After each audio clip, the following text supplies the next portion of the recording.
Hey guys, I am back in the remodel project to do a little update for you.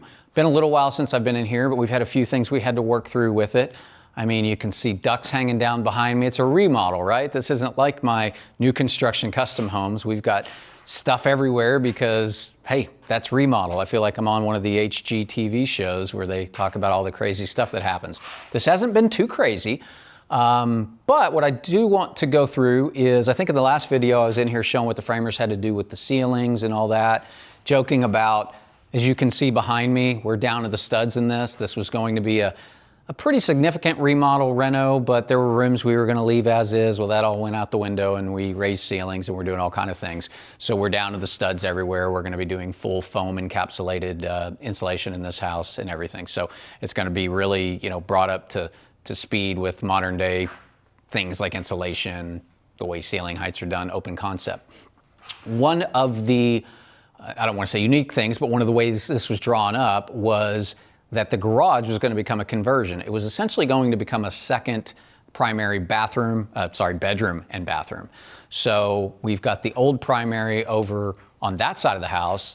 We were going to use the garage space to do the new primary bedroom and bathroom. Now that presents a challenge. And let me back up. When I talk about framing, that the framers are all done inside, they're not completely done. This was going to be a two-stage frame process. Because of some of the uniqueness of what we have to do, we are building spaces in this garage.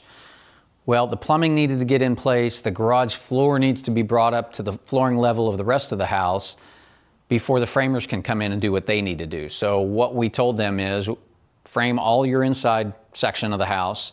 We're going to do all this plumbing stuff, come back, pour up the concrete so that everything is at the same level as the rest of the house.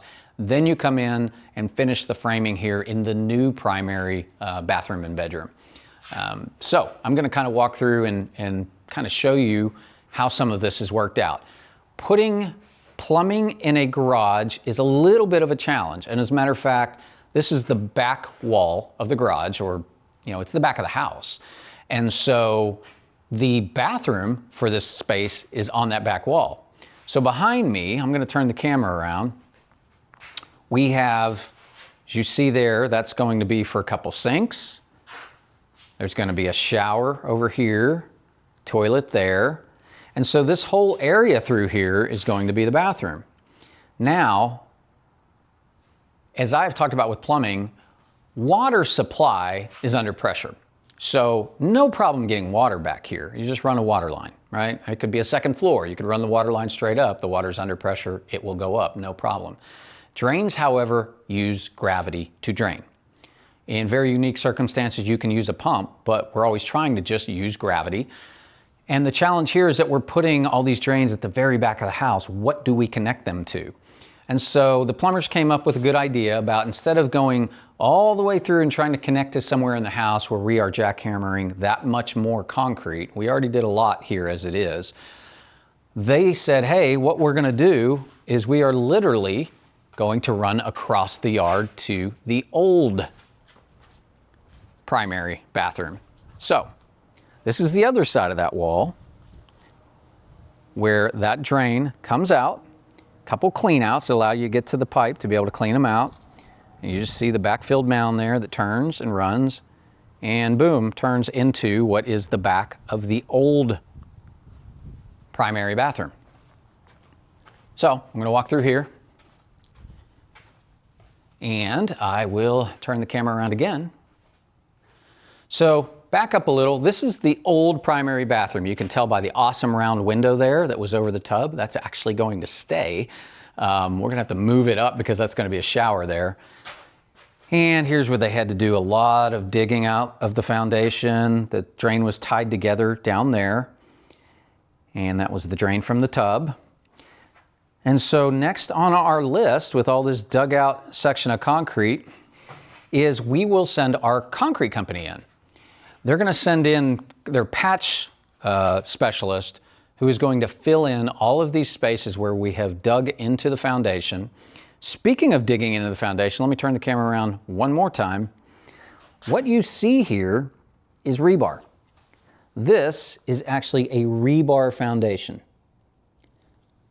So In a lot of my other videos, I talk about post-tension foundation.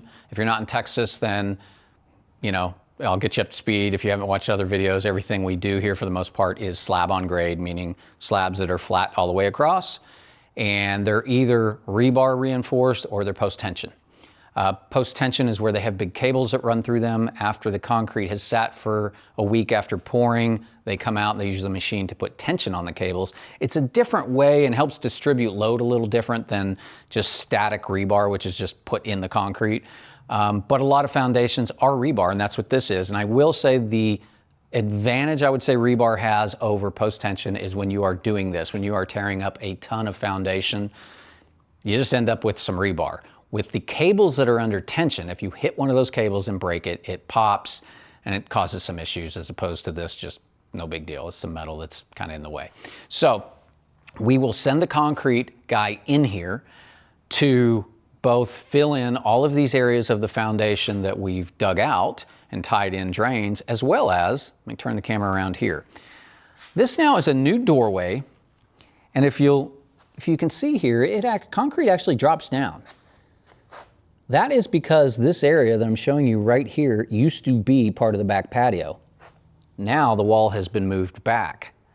So much like in the garage, we have a lower section here because the patios you drop down. You don't want water to crawl back up into the house.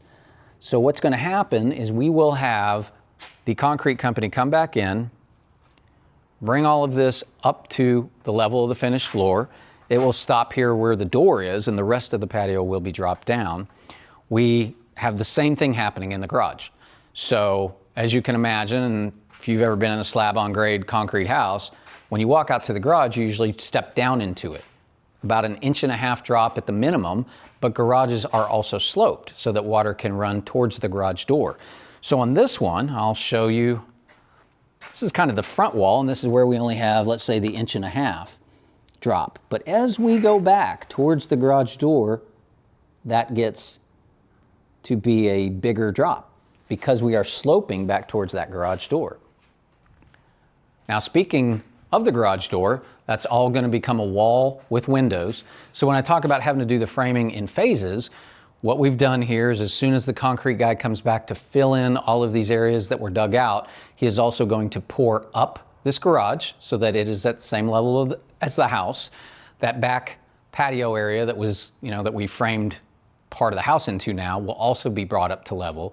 And as soon as everything is brought up to the finished floor level, the framers will come back in.